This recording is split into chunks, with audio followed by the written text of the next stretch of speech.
श्रीराम. भगवद्गीतेचा 9वा अध्याय पाहतो आहोत. आता हा श्लोक बघूया आपण. मय्याध्यक्षेण प्रकृती सूयते सचराचरम हेतुनानेन कौंतेय जगद्वी परिवर्तते. आता ह्याच्यात त्यांनी हे पहिले जे 4-5 श्लोक आहेत ना, हे आपण अशा तऱ्हेनं लक्षात घ्या की परमात्म्याचा आणि विश्वाचा संबंध काय आहे. म्हणजे जसं काही ठिकाणी आता सांख्य योग आलेला आहे, पुरुष प्रकृती विचार. एक प्रकृती वेगळी, पुरुष वेगळा. पुरुषाच्या अधिष्ठानावर प्रकृती काय काय काम करते हे स्पष्टपणाने सांगितलं. तसं इथं पुरुष म्हणजे परमात्मा भगवंत, त्याचं सामर्थ्य काय, त्याची शक्ती काय, त्याच्या असण्यावर काम करणारी प्रत्यक्ष प्रकृती आहे. परमात्मा करत नाही काही. जसं मी सांगितलं, इलेक्ट्रिसिटी काही करत नाही, ती नुसती आहे.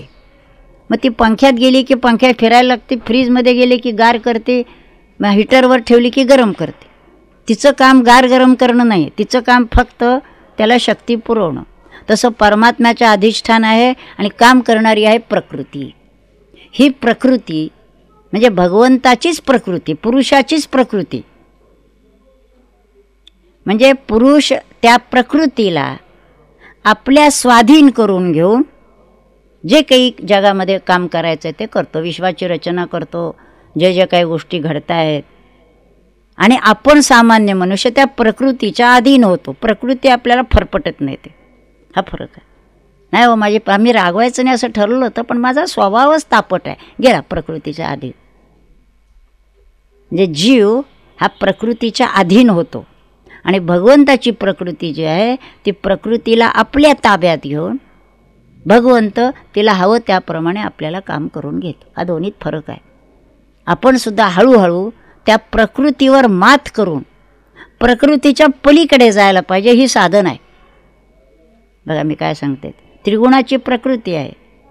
या त्रिगुणाच्या प्रकृतीमध्ये सत्वगुण वाढवत वाढवत वाढवत सत्वगुणातलाही अहंकार टाकायचा आहे आणि आपण गुणातीत व्हायचं आहे. की त्या ठिकाणी हा बोध व्हायला पाहिजे की मी ह्या सगळ्यापेक्षा वेगळा आहे. आणि मग त्या बोध झाल्यानंतर त्या त्रिगुणाला आपण आपल्याला हवं तसं वापरायचं आहे. मला राग आवरत नाही म्हणायचं नाही, तर रागवायचंही गरज असेल तर दुसऱ्याच्या कल्याणासाठी.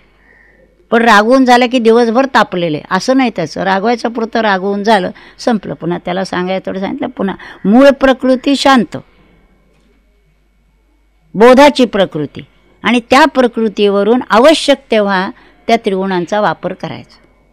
म्हणून पण करण्यासाठी या त्रिगुणातून त्रिगुणाच्या पलीकडे जायला पाहिजे, म्हणजेच प्रकृतीच्या पलीकडे जायला पाहिजे. म्हणजे आता जे आपण प्रकृतीच्या अधीन असतो ते आपण देखील प्रकृतीला आपल्या ताब्यात घेऊन आपल्याला हवी तशी वापरता आली पाहिजे. जसं भगवंत सांगतात तसं ते म्हणतात, प्रकृतीला अधीन करून घेऊन मी हे सगळी विश्वरचना करत असतो. ते बघा, मय्याध्यक्षेण, अध्यक्ष कोण?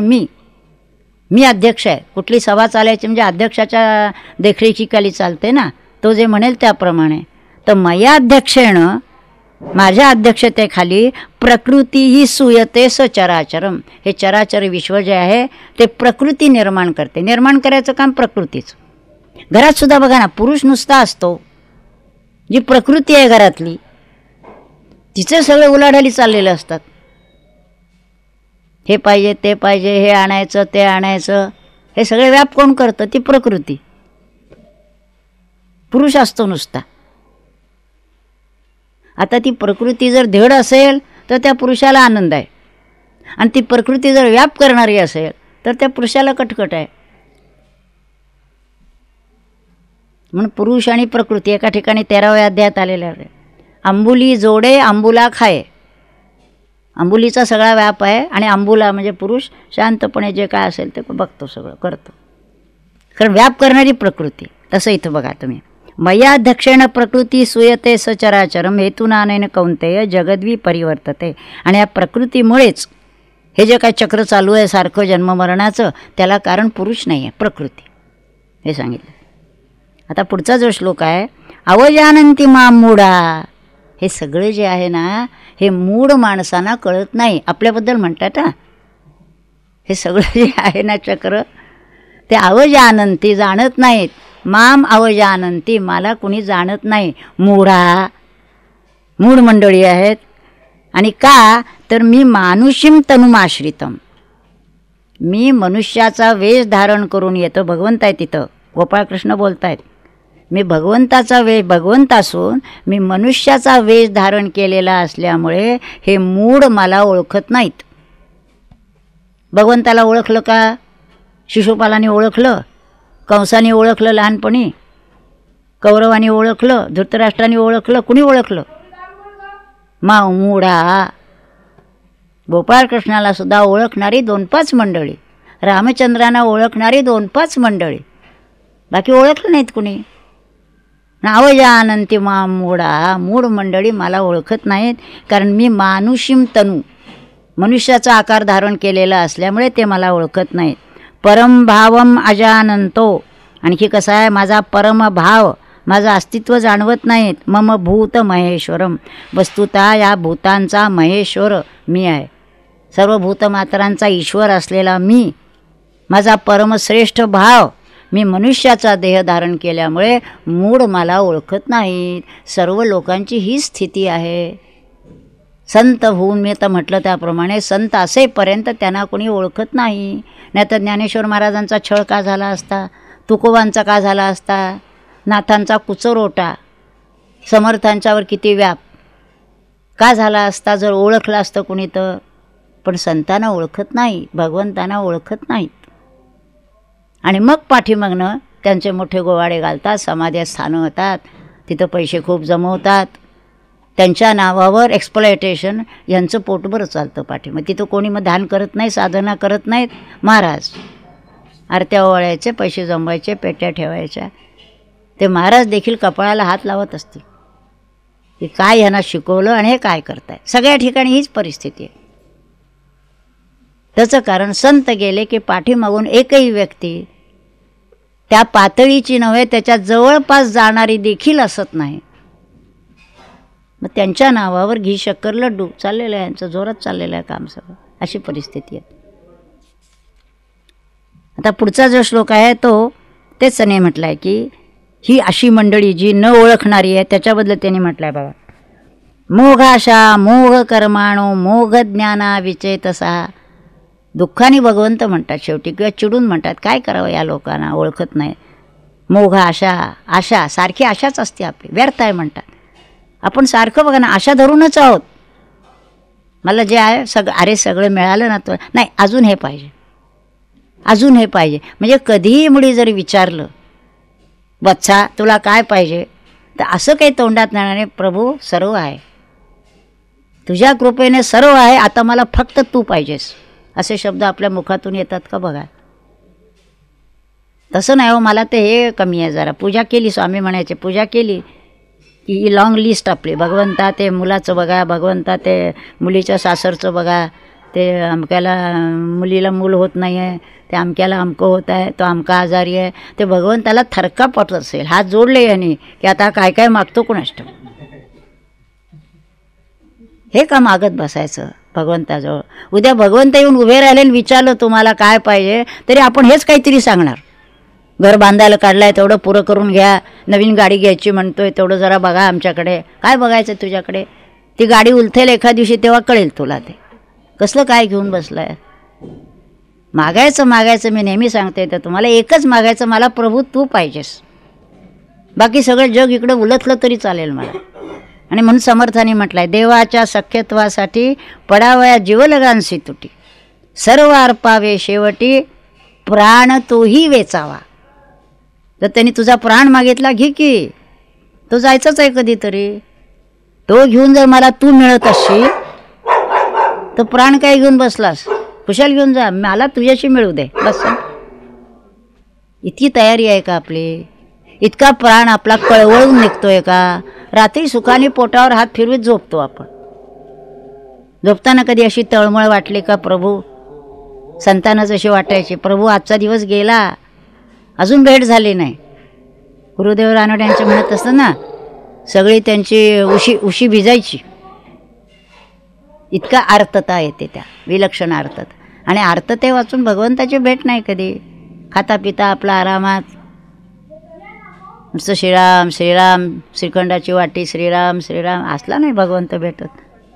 ते खा तुम्ही, हवं असं नाही म्हणत मी, पण ही आर्तता आहे का? ही आर्तता नसेल तर नाही आहे.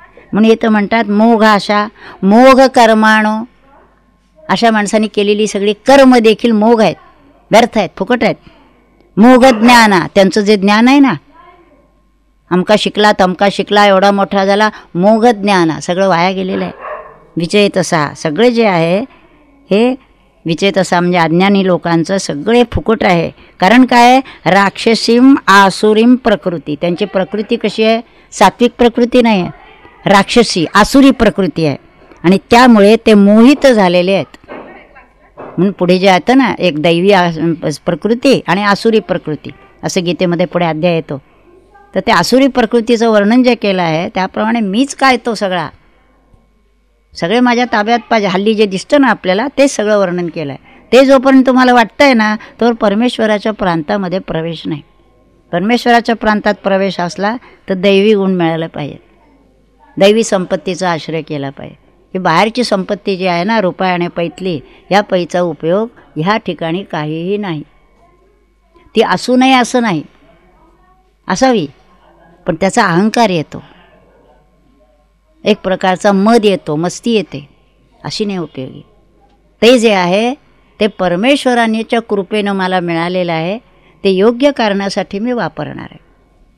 असा जर भाव असेल तर संपत्ती आड येत नाही, श्रीमंती आड येत नाही. त्या श्रीमंतीकडे तुम्ही कशा तऱ्हेनं पाहता असं पाहावं. काय जे दिलं असेल ना, घर पैसा गाडी, मी त्याचा विश्वस्त आहे, मालक नाही, मालक तो. त्याचा उपयोग योग्य तऱ्हेनं कसा होईल एवढं मी विश्वस्त या नात्याने बघणार आहे. जसा विश्वस्ताला अधिकार नसतो त्यातलं काही घेण्याचा, त्याचं जे काय असेल तेवढंच फक्त. त्यामुळे या सगळ्या गोष्टीचे आपण विश्वस्त असावं, मालक तो म्हणावं. कुठल्याही गोष्टीचं मालकी त्याची इच्छा असेल त्याप्रमाणे असा भाव असावा. म्हणून ते म्हणतात असं जी मंडळी आहेत ते त्या मोहात सापडतात. त्याच्याबरोबर उलटा पुढचा श्लोक सांगितला आहे, महात्मानस्तु मां पार्थ. पण जे महात्मे आहेत, जे संत आहेत, दैवीम प्रकृतिमाश्रितः, दैवी प्रकृतीचा ज्यांनी आश्रय केला आहे असे महात्मे. वर सांगितले आसुरी प्रकृतीचे महात्मे नव्हे, नराधम. आणि हे जे खालचे आहेत ते दैवी प्रकृतिमाश्रितः महात्मनाः, ते काय आहेत? भजंती, माझं भजन करतात. आणि भजन करतात ह्याचाही अर्थ लक्षात घ्या. पण असं टाळ मृदंग घेऊन भजन नव्हे. भजन म्हणजे एकरूप होणं, भज म्हणजे समरस होणं, भगवंताशी मिळून जाणं. दाय विल बी डन, तू जे करशील ते, मी तुला शरण आहे. असं असं झालं, ठीक आहे, तुझी कृपा. परवा तो एक आला होता मुलगा, ॲक्सिडेंट झाला त्याचा. मी म्हटलं लक्षात ठेव, ह्याच्यापेक्षा मोठा झाला असता, परमेश्वराच्या कृपेनं थोडक्यात भागलं, हे लक्षात ठेव. तू देवाचं नाव घेतोस ना, ह्याच्यापेक्षा मोठं काही घडलं असतं. पण लक्षात ठेवावं नेहमी की मी परमेश्वराचं, मी त्याचा आहे, तो माझा आहे आणि मी त्याचा आहे. आपल्या कशाला तरी माझं म्हणत असतो, कुणाला तरी तुझं म्हणत असतो. माणसाने हे म्हणावं, भगवंता मी तुझा आहे, तू माझा आहेस, बस एवढंच नातं खरं. बाकीचे नाती येतात आणि जातात, काही कारणाने जातात. अगदी प्रेमाचे मंडळी असतात दोन, काहीतरी मनामध्ये येतं, गेलं. एक ह्या टोकाला, अहो तुमचे मित्र होते, हो पण गेले, आता नाही आहेत का? अहो ते नव्हतेच आपले, आपण भ्रमात असतो. जे इहलोक सोडून जातात, जवळची व्यक्तीसुद्धा, मग ती आपली होती का? नव्हती. चुकून आपल्या शेजारी आली होती प्रवासामध्ये, तिचं स्टेशन आल्यावर ती उतरली गेली. मग आपलं कोण आहे? फक्त भगवंत आपला आहे, तो अखंड आपला आहे. ह्याचा अर्थ बाकीच्यांचं तुच्छ मानावं, त्यांना त्याज्य समजावं असं नाही. प्रवासात ते आपल्याबरोबर आहेत, सुखाने प्रवास करावा, पण लक्षात ठेवावं आपलं तरी उतरून जाणार, नाही तर ते तरी उतरून जाणार, काही शक्य आहे. आणि म्हणून कायम जे लक्षात ठेवायचं असते, देव माझा मी देवाचा, असं निदान 10 वेळा म्हणावं दिवसातनं. पैसे पडतात का त्याला? आणि म्हणायचं म्हणजे जाहीर अगदी त्या चौकात उभं राहून म्हणायचं कारण नाही काही. आपण आपल्या मनात म्हणायचं, प्रभू तू माझा मी तुझा. त्याच्यामध्ये सुद्धा आणखी एक गंमत आहे. त्याला म्हणायचं मी तुझाच आहे, हां, आणि तू माझाही आहेस. दोन्हीतला फरक लक्षात येतोय का बघा. मी फक्त तुझा आहे, माझ्यावर दुसऱ्या कोणाचा अधिकार नाही आहे. वापरतील सगळ्या त्याने काय असेल ते, पण मला जर विचारशील तर मी फक्त तुझा आहे आणि तू माझाही आहेस. कारण इतरही भक्त आहेत तुला, तेव्हा असं म्हणता येत नाही की तू फक्त माझा म्हणून, पण इतरांच्या बरोबर तू माझाही आहेस असा भाव ठेवावा. हे बारीक बारीक गोष्टी असतात ह्या. ही साधना आहे. नुसतं काशीला जा, विश्वेश्वराला जा, रामेश्वराला जा, इकडं फिर तिकडं फिर, ही साधना नाही. पैसे असतात आपल्याला, फिरत राहतो झालं उगीच. तीर्थयात्रा म्हणतो आपण. तीर्थयात्रा कसली आली? इथंच तीर्थयात्रा आहे, नाभीपासून ब्रह्मरंध्रात. कुठं फिरायचं आहे? पण आपलं रजोगुण स्वस्थ बसू देत नाही म्हणून फिरवतो सगळीकडे. आज हे, उद्या ते, परवा ते हिंडतायत. अरे बस तुझ्या ठिकाणी, तुझ्या जवळ आहे तो. जितका एकांतात बसशील आणि त्याला शोधशील ना, तितका तुला तो सापडेल. कुठं फिरतो सगळीकडे? पण ते संत सांगून सांगून ते निजधामाला गेले, आम्ही पुन्हा तसेच. हे गेलं पाहिजे. बघा, भजंती, कसा भजंती? अनन्य मनसा. अनन्य, दुसरं कोणी नाहीच आहे, एकच भगवंत आहे असा बोट ठेवून ते माझं भजन करतात, माझ्याशी एकरूप होतात. ज्ञात्वा, हे जाणून. आणखी काय ज्ञात्वा? भूतादिम अव्ययम, भूताचा आदिही मीच आहे आणि अव्यय स्वरूप मीच आहे हे जाणतात. याचा अर्थ सर्व ज्ञान करून घेऊन ते मला बसतात, ते महात्मे. आणि हे जे आसुरी व संपत्तीवाले आहेत यांना माझं ज्ञान नाही, ते मला ओळखत नाहीत, सांगितलं तरी पटत नाही. कारण तामस बुद्धी असते, राजस बुद्धी असते. त्यांना वाटत असतं मीच काय तो परमेश्वर, माझ्याकडेच या सगळेजण, मलाच भजा, माझीच पूजा करा, माझ्यापेक्षा कोण आहे? आढ्योभिजनवान अस्मी असं ते दिलं आहे पुढे आसुरी प्रकृतीमुळे. सर्वांना मी जिंकणार, सर्वांचा मी प्रमुख होणार, मीच काय तो आहे असं जे सगळं वर्णन आहे, बरेच श्लोक आहेत त्याच्यात दिलेले. हेच वर्णन पाहिलं ते आपल्या बाहेर बघायला मिळतं. आणि हे बरोबर सांगितलं महात्म्यांचं वर्णन असं व्हायला पाहिजे. भूतादिमव्ययम. मग आता हे महात्मे कसे बसतात? सततं कीर्तयंतो माम. सतत कीर्तन चालू आहे. आणि कीर्तन ह्याचा अर्थ ते कीर्तन टाळ मृदंग घेऊन कीर्तन नाही, नामसंकीर्तन अखंड सुरू आहे. जेवतायत, खातायत, बसतायत, उठतायत. परवाच मला ते कोणीतरी प्रश्न विचारला होता, तो घेण्यासारखा आहे, लक्षात ठेवा तुम्ही, की रात्री झोपेत जर एखाद्याला, मी म्हटलं होतं ना त्यावेळेस, की म्हटलं तर म्हणजे ह्याच्यातलंच सांगितलं होतं की ज्या अंतकाळाला तुम्ही ज्याचं स्मरण करता ती गती तुम्हाला मिळते. पैसा पैसा करत नोटा मोजत जर झोपलात तर पुन्हा कुठेतरी बँकेत नोटा मोजायला जन्माला याल, काय होईल सांगता येत नाही. पण जर हरिस्मरणात झोपलात आणि उठताना सुद्धा पहिल्यांदा हरिस्मरण झालं जागं झाल्याबरोबर, तर तुमची रात्र देखील त्या स्मरणात होती असं समजावं. त्यांनी प्रश्न विचारला की मला रात्री जर आपल्याला झोपेत मृत्यू आला तर काय? तर म्हणूनच सांगितलं की झोपेत मृत्यू येणार म्हणजे झोपण्यापूर्वी आपण त्या स्मरणात झोपायचं आहे. न सहज विचारलं काय करतं, तर मी म्हटलं मी 10ला अंथरुणावर पडले तरी 10 ते 11पर्यंत मला लगेच झोप नसते. 10 ते 11पर्यंत गीतेचा 12वा अध्याय म्हणून होतो, 15वा अध्याय म्हणून होतो, ग्रमयोग म्हणून होतो, सगळं गुरूंचं जे काही स्तवन आहेत ती म्हणून होतात, ज्ञानेश्वरीच्या ओव्या होतात. असं म्हणत म्हणत नाम घेत घेतच 11 वाजता केव्हा तरी झोप लागते. पुन्हा पहाटे जाग आली तरी हेच आठवायचं आहे. त्यावेळेला काय आठवायचं आहे? भाजी कसली करायची आहे, उद्या कुठं जायचं आहे, उठल्यावर बघता येईल. आत्ता करायचं आहे का ते? हंतरुणात उठल्यावर करायचं आहे ना. धंदा उद्योगाच्या गोष्टी नंतर आहेत ना. मग आता हंतरुणावर पडल्या पडल्या हा विचार किंवा हे स्मरण का होत नाही? आणि असं जर त्याचं अखंड स्मरण असेल तर अंतकाळी त्यांनी म्हटलं आहे तसं, जरी त्याला स्मरण झालं नाही तर मी त्याची काळजी घेतो. ज्यांनी जन्मभर माझी भक्ती केली त्याला मी विसरेन कसा? मी आत्मबोधाच्या पिंजऱ्यात त्याला ठेवतो असं म्हटलं आहे. म्हणजे त्यावेळेला त्याला बोध राहील हे मी काळजी घेतो त्याची. इतकी आश्वासनं भगवंताची आहेत. खरं म्हणजे किती आश्वासनं भगवद्गीतेत दिली आहेत, आपण बघतच नाही ती. आणि मग कुणीतरी मला नातेवाईकांनी आश्वासन दिलं आहे किंवा बाहेर मंत्र्यांनी आश्वासन दिलं आहे, काय एक तरी खरं असतं का ते? तुम्ही काय काळजी करू नका, हो मी आहे त्यावेळेला असं सांगतो तो. आणि जेव्हा हवं असतं तेव्हा तो असतोच असं नाही बहुतेक. तेव्हा ती जी आश्वासनं आहेत ना ती काही खरी धरायची नाहीत. एकच भगवंताचं आश्वासन. म्हणून सततं कीर्तयंतो माम. आणि कसा आहे तो? दृढव्रताः. असं धरलं व्रत आणि सोडलं असं नाही. आम्ही या चातुर्मासात हे व्रत धरलं होतं. काय हे खायचं आणि ते सोडायचं. करायचं काय ते खाऊन आणि सोडून पुन्हा खाणारच ना तुम्ही. मग चातुर्मासात व्रत जर धरायचं असेल तर बा मी रागावणार नाही.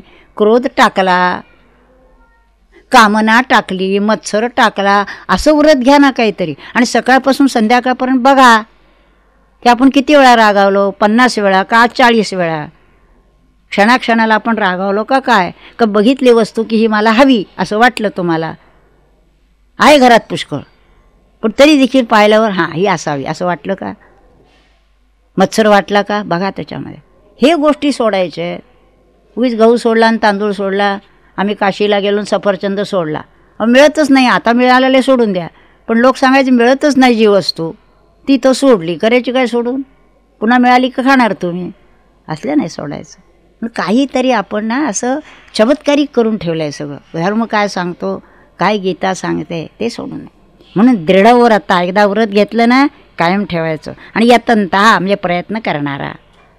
ठरवलं की त्याप्रमाणे प्रयत्न केला पाहिजे. नाही तर मी असं ठरवलं आहे प्रभू तू बघ. आता प्रभू काय बघील, तू करायचंस काय करायचं ते. ही मला बुद्धी दे म्हणायचं, पण प्रयत्न आपण करायला पाहिजे. यतंतश्च दृढव्रता नमस्यंतश्च माम भक्त्यान. जे सतत कीर्तन करतो आहे, प्रयत्न करतो आहे, दृढवत धरलेला आहे. आणि नमस्कार याचा अर्थ नम्रता. जे जे भेटे भूत ते ते मानिजे भगवंत.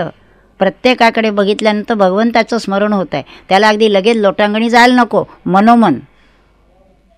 मी नेहमी सांगते घरात कामावाली बाई आली तरी मनोमन नमस्कार करावा तिला. तिच्या समोर जाऊन करायची गरज नाही. पण लक्षात ठेवावं भगवंत आला आहे तुमच्या मदतीला. एक दिवस आली नाही की लगेच अगदी कपडा आता कसं व्हायचं. मग ती येते तेव्हा तुम्हाला लक्षात येत नाही का की तुमच्या मदतीला तो आलेला आहे. का बोध होत नाही. हा बोध का ठेवत नाही आपण. तिच्याशी कसं वागतो आपण. पैसे टाकले म्हणजे काय झालं. पैसे टाकल्याने सगळ्या गोष्टी होत नाहीत. प्रत्येकाकडे बघता. आणि मला इथं मी अनुभव घेते. मला पुष्कळ मंडळ म्हणतात ना तुम्ही एकट्याच राहता का. म्हटलं एकट्या का, हे आहेत ना सगळे. आणि एखादी गोष्ट जर हवी असं वाटलं येतं कुणीतरी येतं, विचारतं, झालं काम होऊन जातं. आणि काय हवं आहे आपल्याला, सारखं काय हवं असतं. एखादी कुरकुळ जर कुठं काही मदत लागली. आता काल मला एका ठिकाणी जायचं होतं. गंमत सांगते. 5-7 लोकांच्या गाड्या असून काल मला जायला गाडी चटकन मिळेल का नाही वाटत होतं. पण संध्याकाळी फोन आला त्यांचा की मी येतो आहे तुम्हाला घेऊन जातो आहे. ठीक आहे.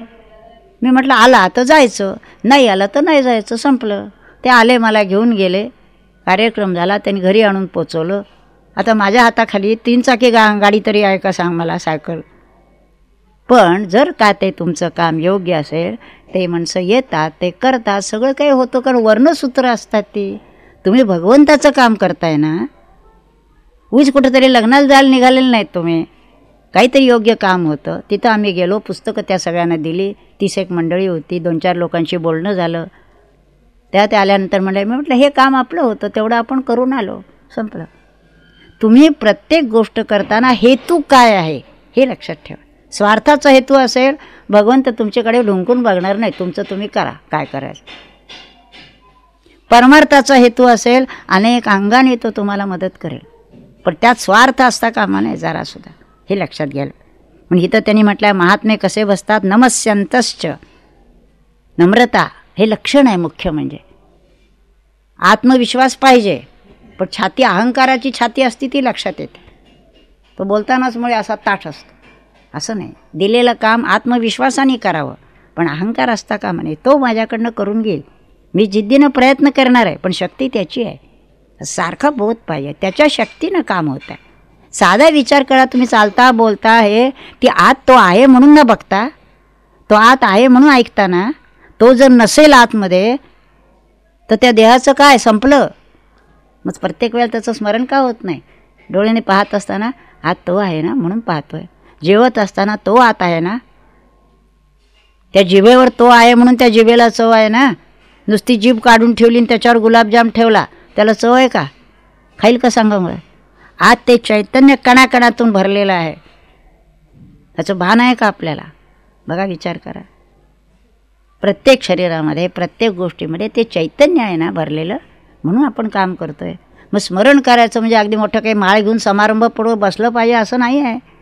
क्षणाक्षणाला त्याचं स्मरण पाहिजे, जाताना बसताना पसताना उठताना. सततं कीर्तयन्तो माम यतन्तश्च दृढव्रतः नमस्यन्तश्च माम भक्त्या. ह्या महत्त्वाचा शब्द आहे पुन्हा, भक्त्या. भक्तीने केलं पाहिजे. आपण पूजा देखील करतो मेकॅनिकल, लक्ष नसतं ते, कुठंतरी धंद्यात नोकरीत लक्ष असतं. ते आपलं ठराविक गंध उगाळायचं, ठराविक फुलं घालायचे, पण ते भगवंताला कळत नाही का तो आत बसला आहे. त्याला माहिती आहे माझ्याकडे लक्ष यायचं का दुसऱ्या गोष्टीकडे लक्ष आहे. त्याला फसवता येत नाही आपल्याला, बाकीच्यांना फसवता येईल.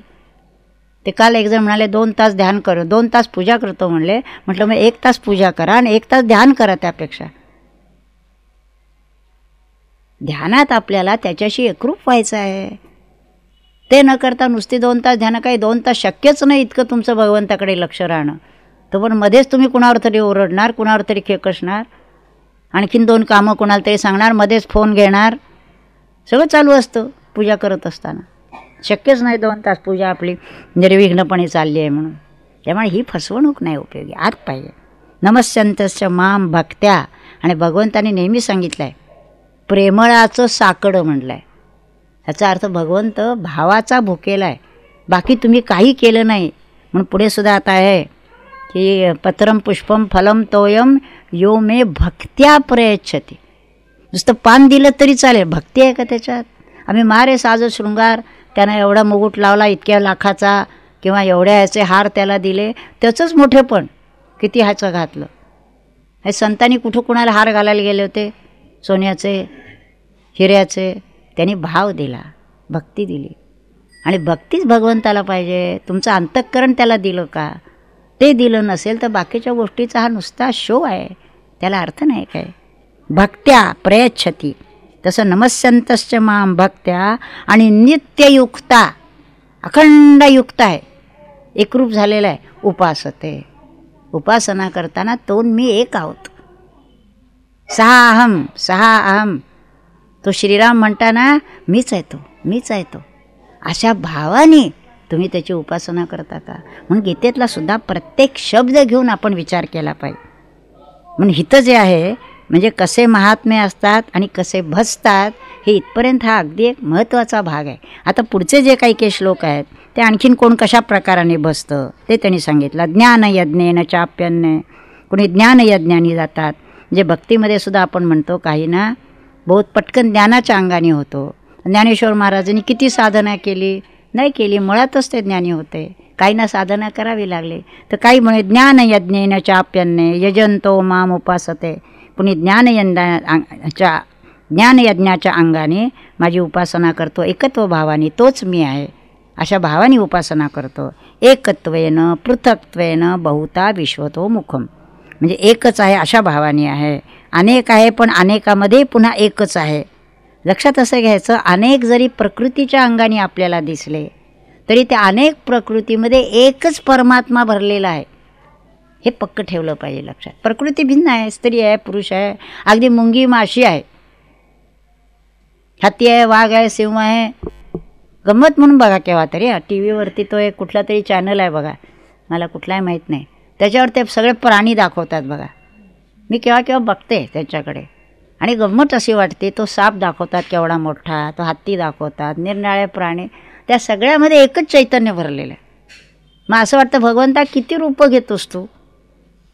इतक्या रूपाने एकच तू आहेस.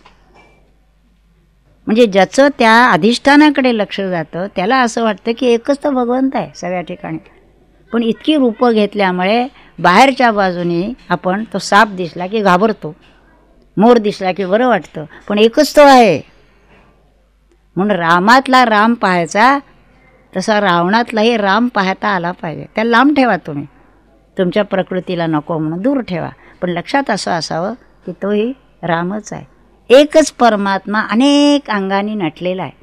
आपण फक्त सावधपणाने कुणाला जवळ ठेवायचा आणि कुणाला लांब ठेवायचा एवढं लक्षात ठेवायचं. पण तिरस्कार किंवा हे असा कुणाचा करू नये. वाल्याने इतके हे केले तर नारदाने त्याचा तिरस्कार केला नाही, त्याला रामनाम घ्यायला सांगितलं. अर्थात ते नारद मुनी होते, त्यांच्या शब्दाचा प्रभाव असतो, प्रबोधशक्ती असते. संतांनी एखादी गोष्ट सांगितली की ते अंतःकरणात बसते, काहींच्या ते अंतःकरण तसं असेल तर, आणि मग त्या मार्गाने ते चालायला लागतात, असं होऊ शकतं. पण हे जे आहे त्याच्यामध्ये म्हटलं ना त्यांनी की अनेक भेद जरी दिसले, त्या भेदामध्ये एकच अभेद तत्व आहे, ह्याचं अनुसरण सारखं ठेवावं, आणि तोच मी आहे. म्हणून ह्याच्यात खूप करायचं काही नाही आहे, अखंड त्या बोधात राहण्याचा प्रयत्न केला पाहिजे. त्यालाच अनुसंधान असं म्हणतात. त्याला जेवण टाकायचं नाही आहे, कामउद्योग टाकायचं नाही आहे, झोपणं नाही, सगळ्या गोष्टी आपल्या जशा यथाशक्ती आहेत आपल्या रोजच्या तशा सगळ्या करायच्या. पण त्या सगळ्या करत असताना हा बोध सारखा ठेवला पाहिजे निरनिराळ्या अंगाने. तसं झालं तर ह्याच जन्मात देखील आपण मुक्त होऊ शकतो. हरिओम तत्सत. नमितो योगी थोर विरागी तत्वज्ञानी संत, तो सत्कविवर परात परगुरु ज्ञानदेव भगवंत.